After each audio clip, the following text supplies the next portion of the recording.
મહેસાણા શહેર એ division police station વિસ્તારમાં local crime બ્રાન્ચે prohibition મુદ્દે મોટી કાર્યવાહી હાથ ધરી છે.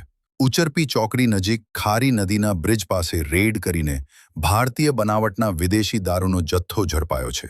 તારીખ 18 માર્ચ 2026ના રોજ પેટ્રોલિંગ દરમિયાન મળેલી ખાનગી બાતમીના આધારે પોલીસે ઇકો ગાડી નંબર GJ24 AA8363 ચેક કરી હતી.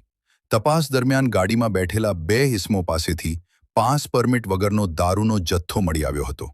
પોલીસે કુલ 375 બોટલ લીટર 113.98 કિંમત 91,623 રૂપિયાનો દારૂ, ઇકો ગાડી કિંમત 1 લાખ રૂપિયા અને મોબાઈલ ફોન 2 નંગ કિંમત 20,000 રૂપિયા સહિત કુલ 2,11,623 રૂપિયાનો મુદ્દામાલ દામાલ કબજે કર્યો છે.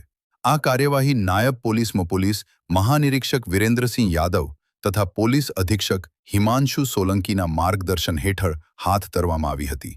પ્રોહિબિશન અને જુગાર જેવી ગેરકાયદે પ્રવૃત્તિઓને કાબૂમાં લેવા માટે ખાસ અભિયાન ચલાવવામાં આવી રહ્યું છે.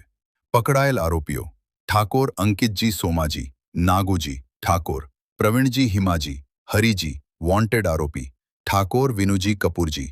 કબજે કરાયેલ મુદ્દામાલ: દારૂની બોટલ નંગ 375, ઇકો ગાડી મોબાઈલ ફોન 2 નંગ. આ મામલે મહેસાણા શહેર એ ડિવિઝન પોલીસ સ્ટેશનમાં ગુનો નોંધાવી વધુ તપાસ હાથ ધરવામાં આવી.